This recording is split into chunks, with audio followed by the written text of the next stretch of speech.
Hi, this is Michael from Helloween, and you are watching Sonic Perspectives. Hello, everyone, and welcome to another interview of Sonic Perspectives. My guest today is a man who needs absolutely no introduction, Michael Kiske of Helloween. Michael, thank you so much for joining us. Yeah, we finally got it done. I had the time wrong, so I was late. That's okay. That's okay. It happens to the best of us. It happened to me before. But yeah, we're here, of course, to promote Halloween's upcoming album, Giants and Monsters. I don't know how you feel about this album, but to me, it's one of the most varied ones in your career, right? Yeah, I think it's really cool. I mean, Yeah. it's nice to see that we're still get some shit together that is interesting, and not just some kind of a rerun of previous things that we have done. When they started to write songs, which is around last summer last year, something like that. It usually starts slow. They have like Mm, first ideas and stuff like that. And I remember that I was recording the song for Avantasia, mm. the song that Toby did. I really liked it. I thought that was so cool. And then there was some song, one song idea from someone coming in that wasn't so strong, and I was kind of from Halloween, and I was kind of frustrated. So Toby writes the better Halloween songs now. But Right. luckily, like after a while, it was better songs coming in, and in the end, we had like at least over 20 great tunes. So it's like actually the next record is already written too, Oh, and wow. that makes you feel good when I mean it's like we have a lot of songwriters in the band. I mean, I didn't even write anything, I could write songs. It's like I don't see any shortage in material in Yeah. this band, at least not now. Yeah, yeah. Well, and I think when the previous album came out and you were working on it with the new and enhanced lineup, there was always that fear of, hey, are they gonna hit the mark? Or would you say it was harder this time around or easier to write a follow-up to the self-titled one? Much easier because it's like the when we did the last one, everything was new. Yeah, We didn't, I mean, we knew each other by then because we've been touring before, but we didn't do a record before. So it's the first record with Pumpkins United with all the seven of us and stuff. Of course, yeah, there's more tension. It was much more relaxed now. yeah, Also, I mean, we try not to have the public expectations have such a big influence on us because you can't do anything about that. yeah, You can just make a record that you think is cool, yeah, um, and that's it. And the rest is not it's not under our control. But this time it was way more relaxed, and everything seemed to fall into place very naturally. And I think the album is more organic. I think it's more round and kind of naturally falling into place. The previous one, I personally thought was a bit overloaded. It was too much information for my taste. right. This one is much easier to listen to. No, it's really nice. We're all very happy with it. And the feedback, we all have been doing tons of interviews Yeah, in the last couple of weeks, and the feedback is really good. So yeah. everything's good. Yeah. Well, and I know some albums in the past were notoriously difficult to make, Chameleons and Pink Bubbles, for example. But on this one, I think, what comes across is that you guys are having fun while writing and performing these songs. Am I assuming that? Yeah, the spirit in the band is everything. Hmm. If and around the time of Pink Bubbles and Chameleon, the band was not in a good place. It was like Yeah. a lot of things were going on. We had outside problems, we had inside problems, and that reflects. I mean, it's still good records, but it is. What is she doing here? But it is like it was the best we could, and I don't think they're bad, but it's a different situation. I mean, it was a different spirit when we did the Keeper records, and it's a different spirit now. Yeah. And now you have seven very different individuals, and it creates a very interesting, very intense, but a very interesting dynamic. And I Yeah. think that's the whole secret, the dynamics between the people.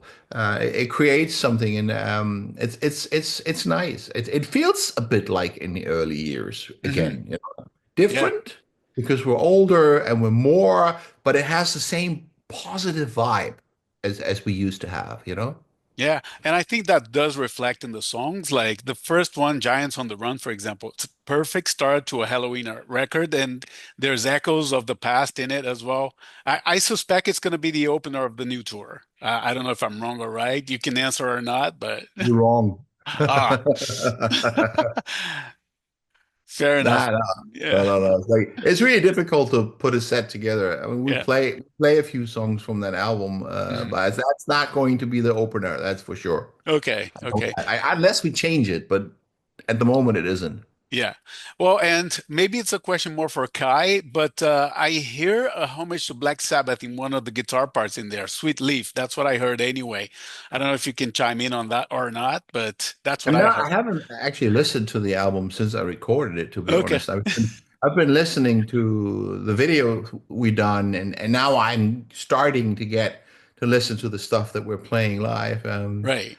I've been quite ignorant, I just didn't want to get involved in the mixing shit because it's like they do it in a way that is all right, but I would do things differently in terms Yeah. of mixing. So I better don't even listen to it. Yeah. I just let it go. Yeah, yeah. Well, and I like the hard rock feel of some of the songs on the album, particularly A Little Is a Little Too Much. To Right. me, it's like a love letter to the Scorpions and that hard rock Perfect, perfect. sounds. Yeah. That's what I said when I was trying to record the verse. I Yeah. think the verse has a bit of a scorpion. You are the first one who points that out because that's what I said. It sounds a bit like the Scorpions, and Yeah. that's why I put this harmony on top of the verse Hmm. because it made it even more sound like the Scorpions. It has a bit of a Absolutely. Scorpion vibe. They could record it, and it would just absolutely work. Yeah. Yeah. And well, Into the Sun, let me ask you about that one. It's such an emotional song and an emotional ballad about reincarnation. They recorded with Andy, strategically placed in the middle of the album. It's gonna sound epic if and when you play that live, right? Yeah, Yeah. yeah. Yeah, oh, yeah. Oh yeah, I love that song. It's my favorite song. We had Yeah. it already for the previous record, Oh. but they changed it too much. Hmm. They changed the key. It was a lower key, and Andy wasn't really happy with it in the end. Hmm. It didn't even get to vocal recordings. It's just the basic recordings, and then it was kind of too late, so that we decided to take it on the next one. And he was working the lyrics over and because he wanted it to be a duet, Hmm. and the lyrics were kind of, I don't want to say sexual, but I Oh. think they went in this direction a little. And of course, when two guys that are not gay singing lyrics like that, it's not right. Okay. Yeah, it's weird. Yeah. So he was changing it to the spiritual, which is interesting how easy that's possible. Yeah. like like like the lower love, the animal love, you can lift it to the spiritual love, and Yeah. you don't have to change that much. You just lift it on another level, Yeah. and I think it's even better. I think Yeah. it's an amazing tune. Yeah, it's my favorite song on the Yeah. album. Interesting pivot in the lyrical sense, that's for sure. Yeah. Yeah, Yeah. yeah. And well, another one that has echoes of the first three or four albums is Under the Moonlight, at least for me. Maybe it's the guitar tone, but and of course we have your voice soaring throughout that song. Is this a song that you worked on early on, or you brought to the band, or you said you didn't bring anything this time around, right? No, I didn't write anything. It was Waikiki. Okay. It was a song that we were all not so sure about in the Mm, beginning. But then I was fooling around with the performance. I think that's the one. I'm not sure. I gotta listen to it yeah, because I always can't remember which song it is fair where enough. I changed the vibe. I mean, I know Under the Moonlight, but I don't remember if that's the one where I changed the vibe to a bit more like an ironic tone. Right. It's like I just had this idea. It needs to get a kind of a rise and fall, kind of Mm, over over pronounced and overdone lyrics. I think yeah, that is the one. I think so. I gotta check it out. And then the song really worked, and it had a very cool kind of ironic flair to it. Yeah. Yeah. We're all happy. I mean, we had a whole bunch of songs on this album when the demos were there. We were not so sure if they would turn out good. Mhm. So we thought they might end up as bonus tracks or B-sides or something like that. And then Yeah. they turned out really good. They turned out way better than we thought. And Yeah. that was exciting. There was actually most of the songs, when you record them, they get a little better because you were spot on, you optimize things, but Yeah. they pretty much stay what you thought they would be. Hmm. And then there are other songs that become much better than you thought, and that's always exciting because it just makes a whole bunch of songs be better, so you got a lot more to choose from. We had that about, I think I would say like three songs. Hmm. And Moonlight was one of them. We were not sure. And when the vocals were on there, it was great. It just Right. worked. Right. Yeah. Well, and in the vocal department, there's two songs that that I can count for that the three of you singers split the vocals. It's one of them is Majestic, the other one is Mhm, We Can Be Gods. mhm. What's the key to balancing the three voices that you guys have, available? Is there some kind of, you're 33%, the other one's 33.3%, the other one's 33%.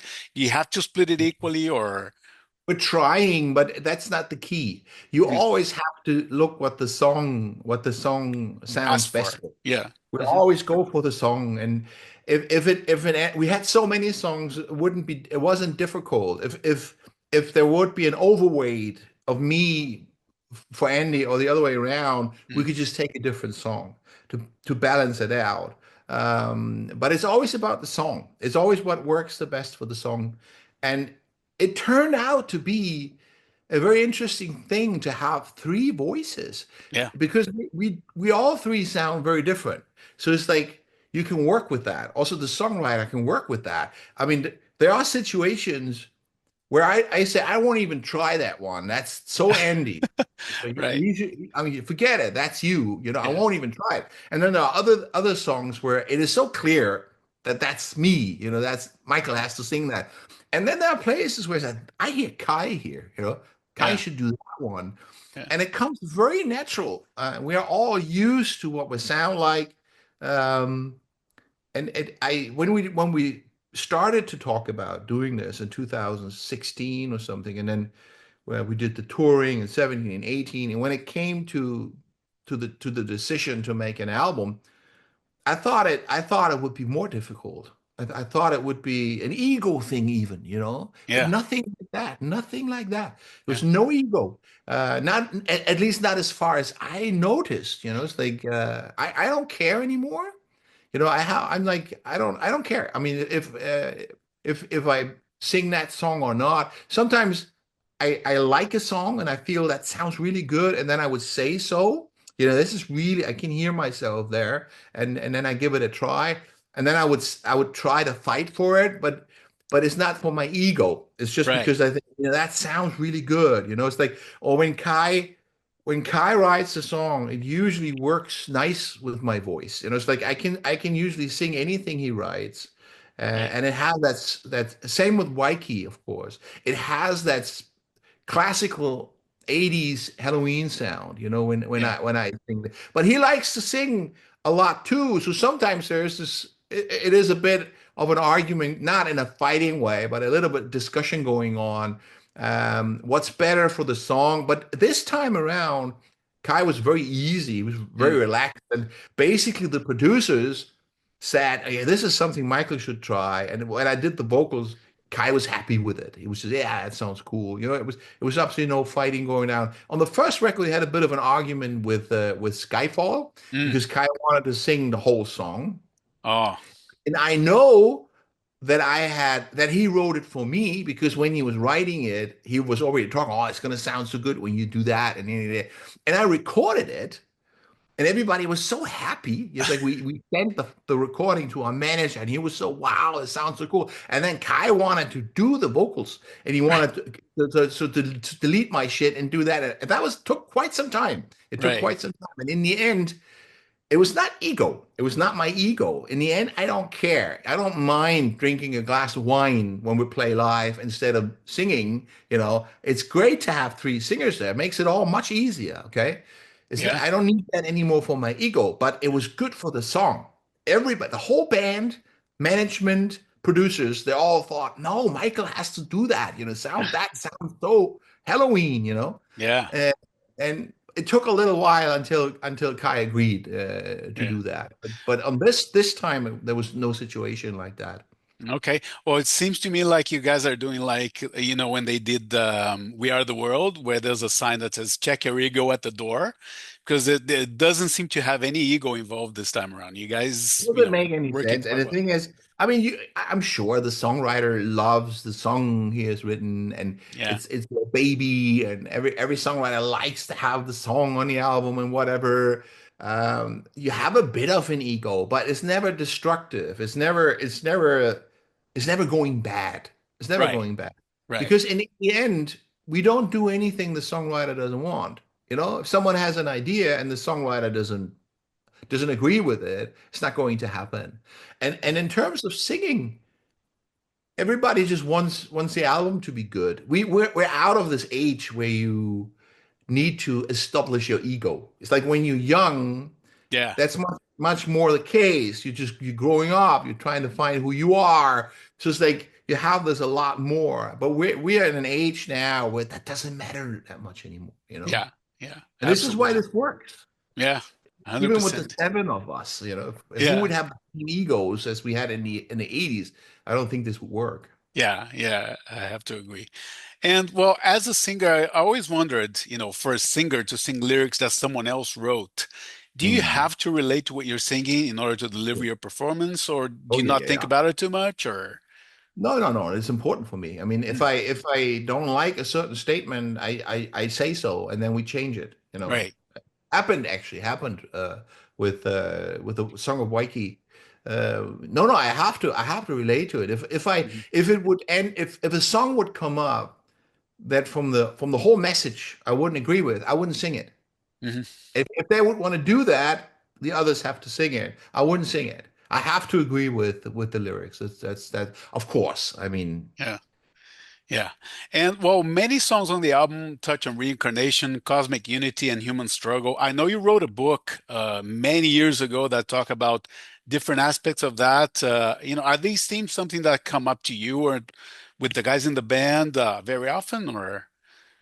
this old book is about art and materialism, and the message is cool, but it's horrible. I mean, I was just not there yet. I mean, I wrote all that stuff much better when I got older, just from the style.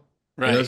It's very immature. I hate that. Forget about that shit. That's But the okay. spiritual side was always strong in me. I mean, I didn't get it from my parents. I brought it with me.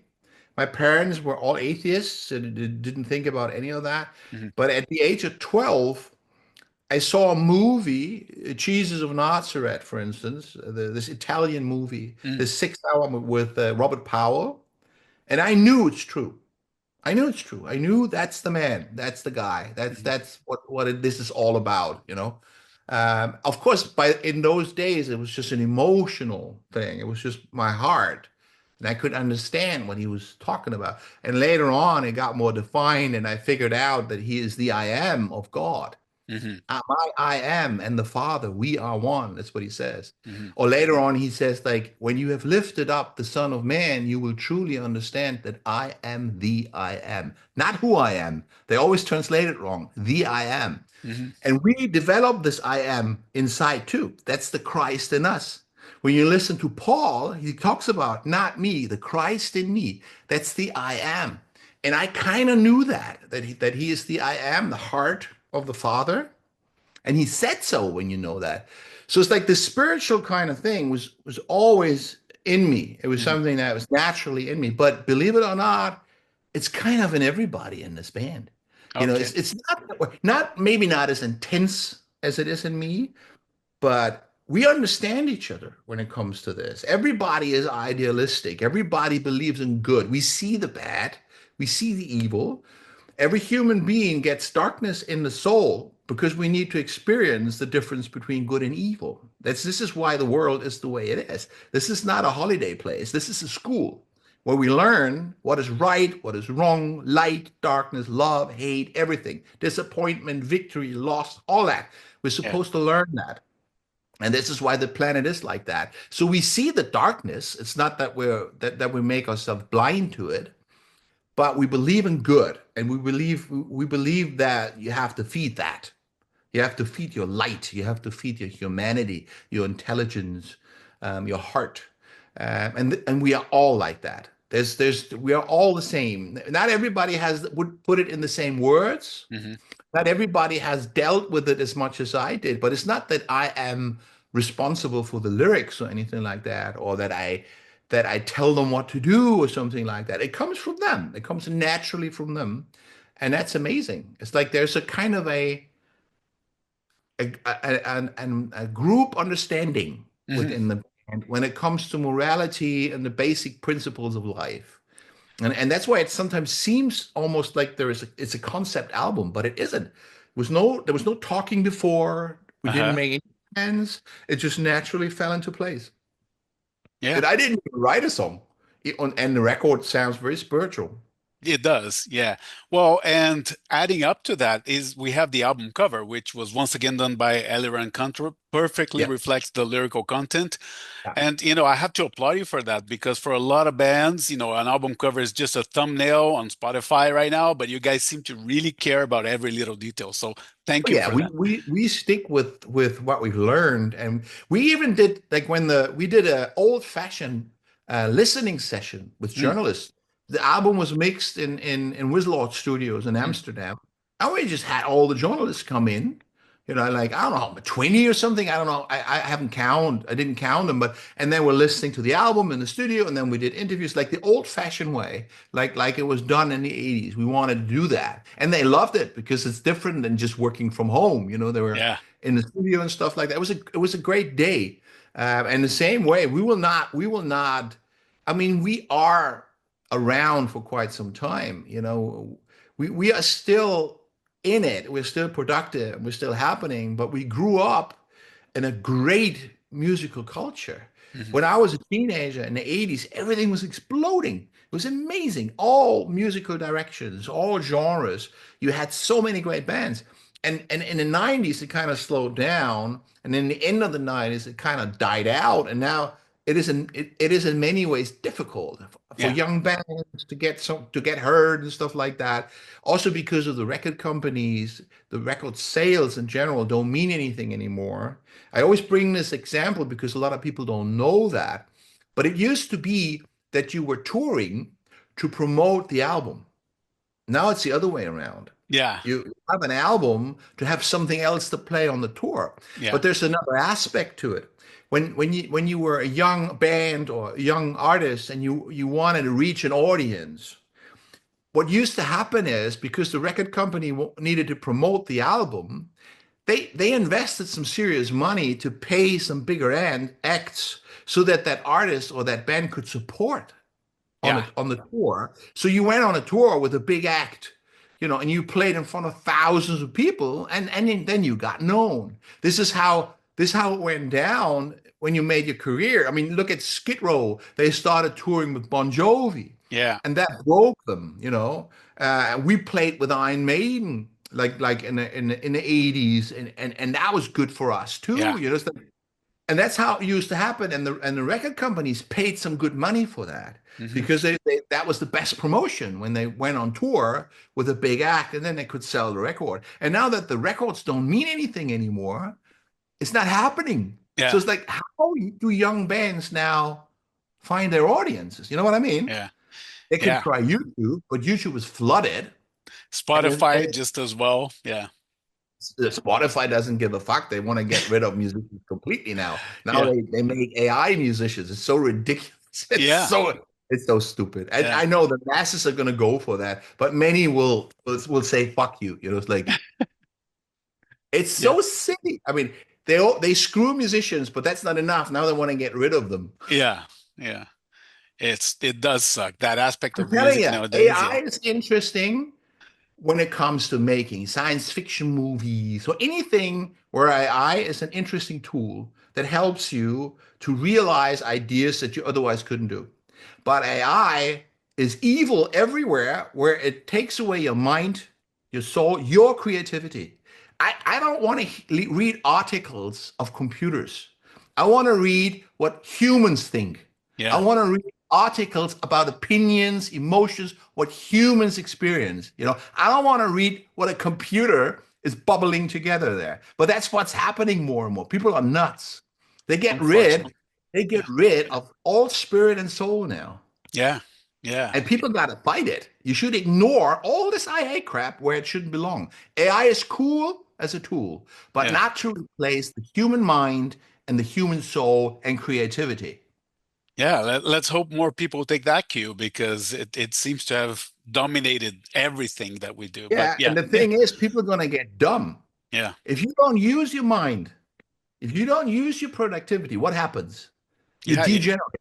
You Yeah. degenerate. And you will have like millions of zombies out there pretty soon. They With don't their think for phones. themselves anymore. Yeah. Everything will be done by the AI. And AI, we're going to get good. I'm telling you. Yeah. It's nothing that we're facing at the moment. It's going to Yeah. get way better. So there needs to be an awareness where it has to stop. And it has to stop everywhere where it replaces where we want humans. Yeah. I have to agree. Yeah. Well, let me ask you about a different aspect because you guys were pioneers of power metal, but also of using humor in the songs and live shows. And it's Yeah. something that a lot of bands take cue from nowadays. Avatar, Ed Guy, Ghost, Ailstorm, etc. It doesn't have to always be about killing dragons and fighting wars, right? Right. Yeah, I think that's part of what made us become successful. Yeah. Because when we did that, it was especially around Keeper 2, Hmm. when that was like really strongly coming in with our Rise and Fall, Dr. Steen, Yeah. we had these comedy aspects to it because that was the way we were. Hmm. It was not something that we thought about. I remember that it was mainly the songwriters making funny, like over a whole night they were fooling around with with with Tommy Hansen, Hmm. creating these funny sounds and laughing their asses off. Like I mean, we were really like laughing on lying on the ground sometimes because it was so funny.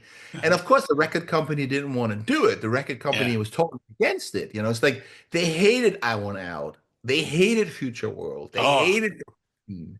They didn't want it. But by that time, we were such a unit. We said, "Fuck you. This is yeah. the record. It's that or no record." We Yeah. went in a strike around people to do that, and that was kind of unique, that sense of humor. Nobody had that. I mean, Anthrax had it Yeah. a little bit. With the rap song they did, Yeah. they were the only ones who had a bit of a sense of humor, a little bit. Yeah. But but other than that, I couldn't think about anyone. And I Yeah. think that was part of. And Toby always says he got it from Halloween. Okay. Okay. Yeah. Yeah. Yeah. And well, let me ask you about other collaborations and projects. I know you still sing on the Avantasia albums. You did Plas Vendôme a few years ago. Super Red, which I liked, but I know how badly it was received, unfortunately. I don't. Uh, I didn't even pay attention. I mean, none of the solo records I did was. They always criticize it because it didn't sound like Halloween. I wasn't yeah. trying to sound like Halloween. I thought, Yeah. and that's part of why I was so pissed. I was pissed about how Halloween went down, and then the metal scene proved itself to be not about freedom, Yeah. not about true art. It was really square. It was really like you either please the market with what is expected, or we destroy you. So I said, "Fuck you." I Yeah. was like, I just lost complete faith in the music scene. So that was part of why I was off the scene for such a long time Yeah. because I thought it was stupid. I was not trying to sound like Halloween. I wasn't trying to make any keeper records. Would have been stupid. Would not have been honest. Yeah. Yeah, Yeah. I understand a little better today Hmm. because people expect something like that, but it was just not it was not very art friendly. It was not very creative friendly. Mm. If you don't build a plane, if you build a car, it doesn't make sense to say, but that's a bad plane. You know what I Yeah. mean? Yeah. It's a car. Yeah. And I was not trying to make any Halloween type of records. I was just, but I understand that people got confused by it and stuff. It didn't matter. I did that because I just wanted to be creative a little occasionally. I Yeah. mean, I understand it a little better today because it's almost like a disappointed love. People love something and then they hope it's going to be in a certain way and then it's completely different and then they're disappointed. But in those days, I couldn't take it very well. Yeah, I understand that. Yeah. But I mean, you never know. Maybe you put out a new solo album sometime soon. I don't know. Oh yeah, I oh, I am almost done with it, but I just stopped working on it in the pandemic. It sucked out all my energy, but mm. there will be an acoustic album coming out Oh, down okay. the line. Yeah. Good to hear. Yeah. Well, and right now you're gearing up for the 40th anniversary tour.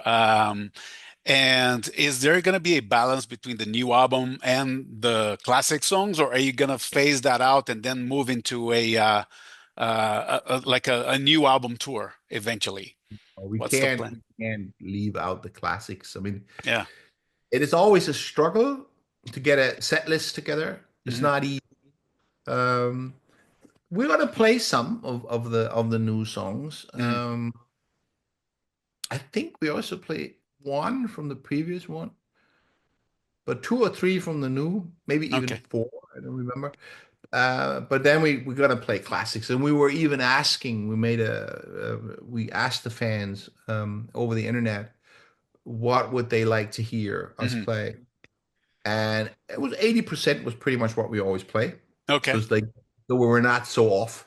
Yeah. But there were some songs that, oh yeah, okay, that's a good idea. So it's like we Yeah. play some stuff we haven't played for. I mean, I was just yesterday I was practicing a song that I haven't sung since the 80s. Oh, wow. Yeah. That's cool. Cool. Well, I'll keep my eyes out for it. I saw you guys here in 2023 here in Toronto, Canada. I hope you guys make it to these shores Oh yeah, once yeah, yeah. again. Yeah. One show. Yeah, we do pretty much the same kind Mhm. of tour again that we did in 23. We do that in April Okay. next year. Yeah. Yeah. Awesome. Awesome. I'll keep an eye out for it. But Michael, thank you so much for another great interview and all the best with the new album and tour. Thank you, man. My pleasure. Have a good one. Cheers. Thank you. Bye. Bye. Goodbye.